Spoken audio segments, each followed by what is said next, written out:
اس واقعے کو کئی عنوان دے کر بیان کیا جا سکتا ہے۔ مختصراً عرض کرتا ہوں، اللہ تعالیٰ نے اپنے پیارے محبوب امام الانبیاء جناب محمد مصطفیٰ صلی اللہ علیہ وسلم کو بہت ساری عظمتیں عطا کی ہیں۔ معراج کا سفر ان عظمتوں کی بلند ترین سیڑھی ہے۔ اس واقعے کو قرآن مجید نے بھی بیان کیا اور احادیث مبارکہ میں بھی معراج کے واقعے کو تفصیل کے ساتھ بیان کیا گیا ہے۔ امام بخاری رحمۃ اللہ علیہ نے اپنی کتاب بخاری شریف میں صحابی رسول حضرت مالک بن سعصع رضی اللہ تعالیٰ عنہ کی ایک حدیث نقل کی ہے، جس میں واقعہ معراج کو تفصیل کے ساتھ بیان کیا گیا ہے۔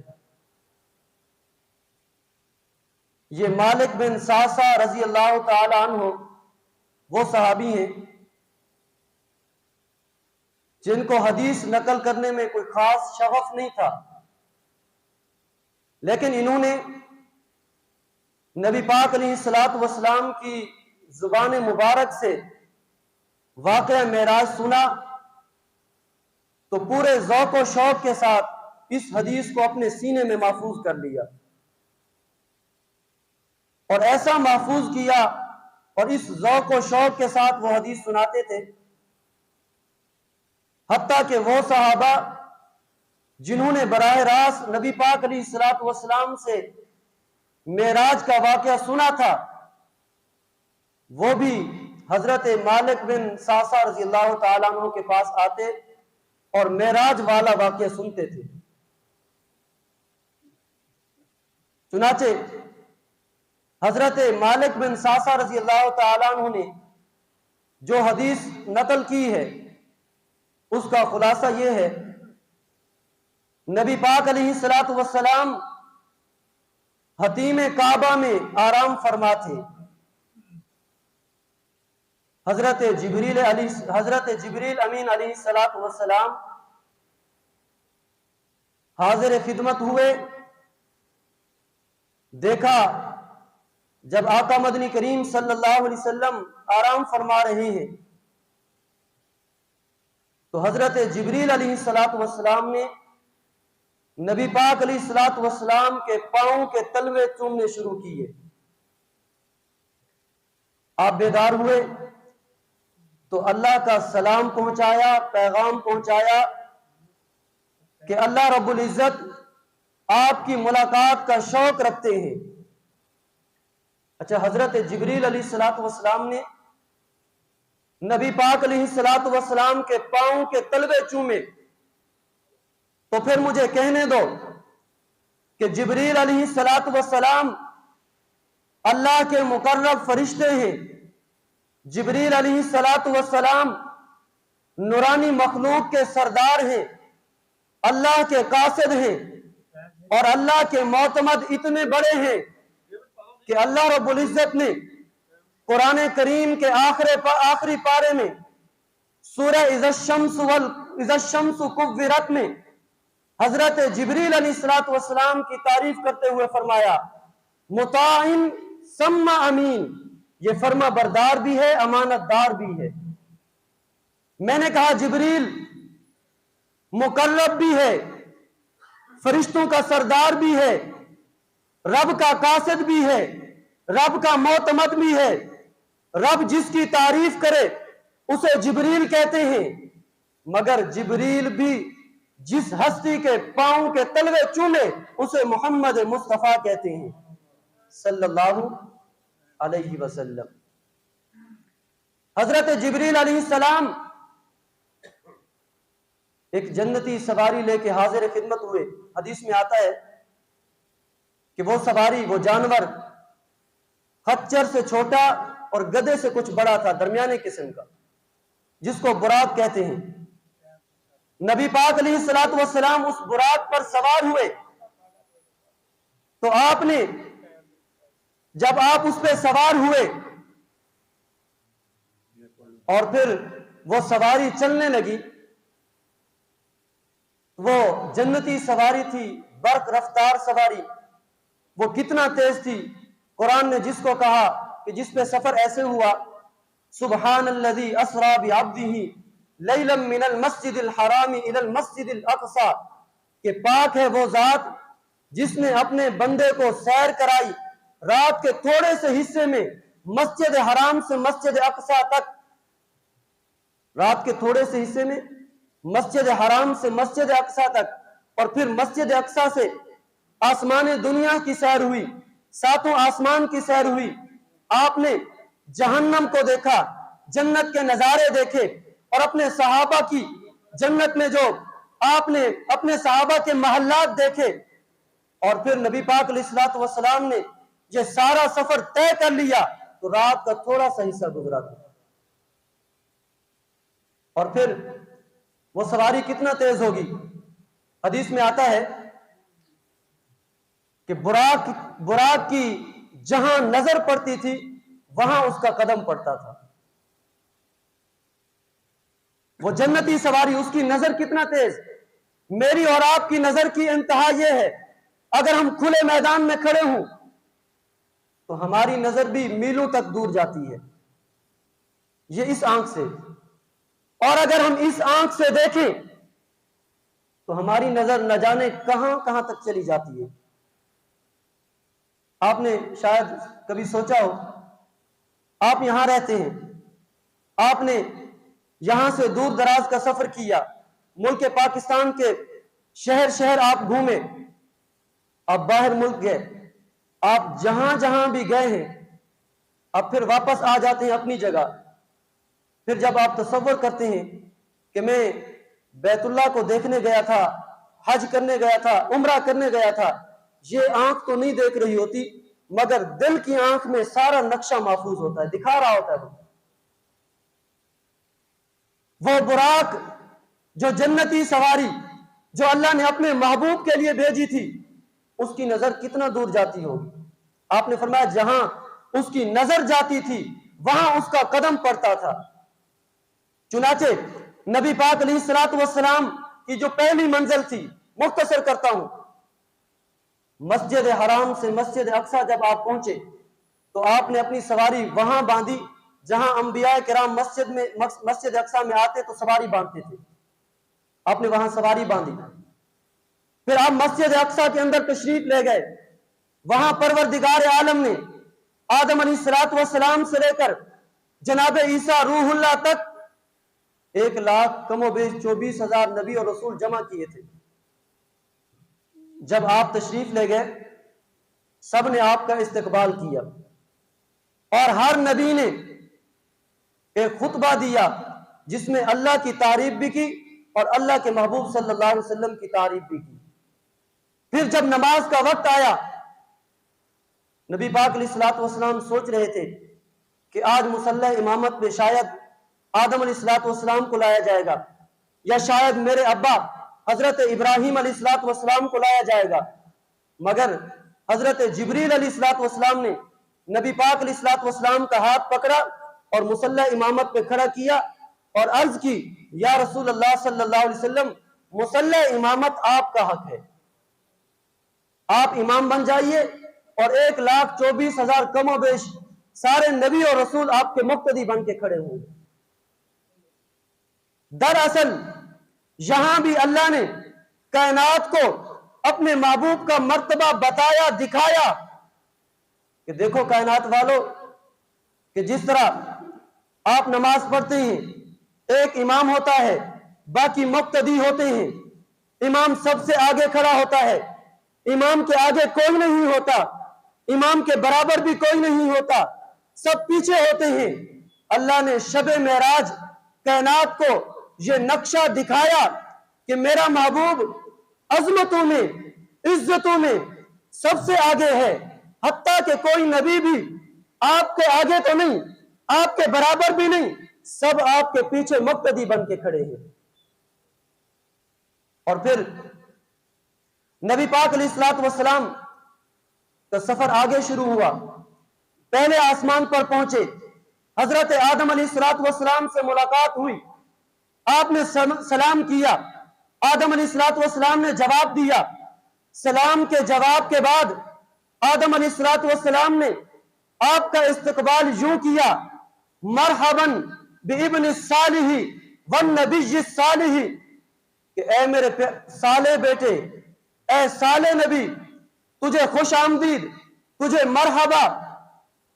پھر آپ دوسرے آسمان پر پہنچے، حضرت یحییٰ اور حضرت عیسیٰ علیہ السلام سے ملاقات ہوئی، انہوں نے بھی آپ کا استقبال کیا۔ تیسرے آسمان پہ حضرت یوسف علیہ السلام سے ملاقات ہوئی، انہوں نے بھی آپ کا استقبال کیا۔ چوتھے آسمان پہ حضرت ادریس علیہ السلام سے ملاقات ہوئی، انہوں نے آپ کا استقبال کیا۔ پانچویں آسمان پہ حضرت ہارون علیہ السلام سے ملاقات ہوئی، انہوں نے آپ کا استقبال کیا۔ چھٹے آسمان پہ حضرت موسیٰ علیہ السلام سے ملاقات ہوئی۔ ملاقات کے بعد، استقبال کے بعد، جب نبی پاک علیہ الصلوۃ والسلام نے اگلا سفر شروع کیا، حضرت موسیٰ علیہ الصلوۃ والسلام رونے لگ گئے۔ جبریل امین نے پوچھا کہ اے موسیٰ کیوں روتے ہو؟ حضرت موسیٰ علیہ الصلوۃ والسلام نے بڑا عجیب جملہ کہا، توجہ کرنا۔ موسیٰ علیہ السلام کہنے لگے، جبریل، رب نے محمد مصطفیٰ صلی اللہ علیہ وسلم کو کافی عرصہ بعد میرے بعد بھیجا ہے، بھیجا انہیں بعد میں ہے، مگر اس کی امت کے اتنے لوگ جنت میں داخل ہو گئے، اتنا میری امت کے لوگ جنت میں نہیں داخل ہو سکے۔ میں اس احساس پہ رو رہا ہوں کہ یہ آیا بعد میں ہے، مگر اس نے محنت کر کے اپنی امت کو جنت میں داخل کرا دیا ہے، اتنے افراد کو جنت میں داخل کرا دیا ہے، اتنا میری امت کے لوگ جنت میں داخل نہیں ہو سکے۔ میں اس بات پہ رو رہا ہوں، اس احساس پہ رو رہا ہوں۔ میں نے کہا، مسلمانوں ناز کرو اپنی قسمت پہ کہ اللہ نے تمہیں اپنے محبوب کی امت میں بھیجا ہے، اور وہ محبوب، اس نے محنت اتنی کی ہے، کوشش اتنی کی ہے، اس کی جد و جہد سے، اس کی لازوال قربانیوں سے وہ رات کو مصلی پہ بیٹھا ہے، اس نے عشاء کی نماز پڑھ کے صبح کی اذانیں سنی ہیں، وہ ہاتھ اٹھا کے بیٹھا ہے، وہ آنسو بہا رہا ہے میرے لیے اور آپ کے لیے۔ نبی کے ان آنسوؤں کے صدقے آج ہم کلمہ پڑھ کے جنت کے حقدار بنے ہوئے ہیں۔ اسی کو حضرت موسیٰ علیہ الصلوۃ والسلام کہہ رہے تھے، یہ آیا تو میرے بعد میں ہے، مگر اس کی محنت سے امت کے اتنے لوگ جنت میں داخل ہو گئے۔ میں تو اتنا عرصہ اپنی امت میں رہا ہوں، میں اپنی امت کے اتنے افراد کو جنت میں داخل نہیں کرا سکا۔ نبی پاک علیہ الصلوۃ والسلام ساتویں آسمان پر گئے، حضرت ابراہیم علیہ السلام سے ملاقات ہوئی، انہوں نے بھی آپ کا استقبال کیا۔ پھر حدیث میں آتا ہے، آپ کا سفر ساتویں آسمان پہ ختم نہیں ہوا، آپ کو آگے لے جایا گیا۔ سورہ نجم میں اللہ رب العزت نے جس کا تذکرہ کیا، عند سدرۃ المنتہی عندہا جنت المأوی، حضرت جبریل علیہ الصلوۃ والسلام آپ کو سدرۃ المنتہی تک لے کے گئے، اور اسی کے ساتھ ہے جنت المأوی، امت کے فرما برداروں اور امت کے مسلمانوں کا اصلی ٹھکانہ اور اصلی مقام، عندہا جنت المأوی۔ حضرت جبریل علیہ الصلوۃ والسلام وہاں رک گئے اور عرض کیا، یا رسول اللہ صلی اللہ علیہ وسلم، میری پرواز یہاں تک تھی، آگے میں نہیں جا سکتا۔ نبی پاک علیہ الصلوۃ والسلام، حضرت جبریل علیہ الصلوۃ والسلام وہاں رکے، آپ آگے تشریف لے گئے۔ تو پھر مجھے کہنے دو، جبریل علیہ الصلوۃ والسلام اللہ کے معتمد بھی ہیں، اللہ نے ان کی تعریف بھی کی ہے، یہ نورانی مخلوق کے سردار بھی ہیں، اللہ کے قاصد بھی ہیں، بہت مرتبہ ہے ان کا، مگر جہاں جبریل کے مرتبے کی انتہا ہوتی ہے، وہاں سے میرے نبی صلی اللہ علیہ وسلم کے مرتبے کی ابتدا ہوتی ہے۔ جبریل کے مرتبے کی انتہا دیکھو نا، وہ کبھی فرش پہ آتے ہیں، کبھی آسمانوں پہ ہوتے ہیں، کبھی جنت میں ہوتے ہیں، کبھی پیغمبروں کے پاس ہوتے ہیں، ان کے مرتبے کی، ان کی بلندی کی بھی ایک انتہا ہے، وہ جا کے سدرۃ المنتہا پہ رک گئے، کہنے لگے آگے نہیں جا سکتا۔ ان کے مرتبے کی، ان کی بلندی کی جہاں انتہا ہو گئی، وہاں سے میرے اور آپ کے نبی کی بلندی اور مرتبے کی ابتدا ہوتی ہے، اور انتہا کیا ہے اللہ جانتا ہے۔ پھر نبی پاک علیہ الصلوۃ والسلام جب اللہ کے حضور، اللہ کی ملاقات میں تشریف لے گئے، تو اللہ کے حضور راز و نیاز کی باتیں ہوئی، تفصیل میں نہیں جاتا، ایک ضروری بات عرض کرتا ہوں۔ اللہ تعالیٰ نے اپنے محبوب صلی اللہ علیہ وسلم کے توسط سے اس امت کو معراج کی شب 3 تحفے عطا کیے۔ کتنے؟ آپ تو ایک بھی پورا نہیں کر رہے، نماز والا۔ اکثر مولوی بتاتے ہیں کہ نماز جو ہے وہ معراج کا تحفہ ہے، لیکن معراج کی شب اللہ نے اپنے محبوب کی امت کو جو تحفے عطا کیے وہ 3 تھے۔ کتنے؟ ایک تحفہ 50 نمازیں۔ کتنی نمازیں؟ 50 نمازیں، جو بعد میں موسیٰ علیہ السلام کی درخواست پہ 5 رہ گئی تھی، لیکن اللہ کی رحمت پہ صدقے جاؤں، یہ 5 جو رہ گئی ہیں نا، یہ 5 ہمارے حساب سے ہیں۔ اللہ کا قول حق ہے، رب نے جو کہہ دیا وہ تبدیل نہیں ہوتا۔ رب نے فرمایا میرے محبوب یہ 5 تیری امت کے حساب سے ہیں، تیری امت کا مسلمان 5 نمازیں ادا کرے گا، میں ثواب 50 کا دوں گا۔ تو پہلا تحفہ جو شب معراج ملا وہ 50 نمازوں کا تحفہ ہے، اور دوسرا تحفہ جو شب معراج میں ملا ہے وہ سورہ بقرہ کی آخری 2 آیتیں۔ سورہ بقرہ کی آخری 2 آیتیں، آمن الرسول بما انزل الیہ من ربہ والمؤمنون سے لے کر آخر تک اللہ رب العزت نے شب معراج اپنے محبوب کی امت کو یہ خاص تحفہ عطا کیا ہے۔ اور ان آیتوں میں اللہ رب العزت نے اپنے سے مانگنے کا ایک طریقہ بتایا ہے کہ رب سے کیسے مانگنا ہے اور اس کے الفاظ کیا ہونے چاہیے۔ رب نے وہ سارا طریقہ امت کو، اپنے بندوں کو بتا دیا ہے۔ اور وہ دعا کیا ہے؟ سورہ بقرہ کی آخری آیتیں، ربنا لا تؤاخذنا ان نسینا او اخطأنا، اے ہمارے پروردگار ہم سے اگر بھول چوک ہو جائے تو ہمارا مواخذہ نہ کرنا۔ ربنا لا تؤاخذنا ان نسینا او اخطأنا ربنا ولا تحمل علینا اسرا کما حملته علی الذین من قبلنا، اے ہمارے پروردگار ہم پر وہ بوجھ نہ ڈالنا جو تو نے پہلے لوگوں پہ ڈالے تھے۔ ربنا ولا تحملنا ما لا طاقت لنا بہ، اے ہمارے پروردگار ہم پہ وہ بوجھ نہ ڈالنا جس کو اٹھانے کی ہم طاقت نہ رکھتے ہیں۔ واعف عنا، ہم سے درگزر کر دیجئے۔ واغفر لنا، ہمیں معاف کر دیجئے۔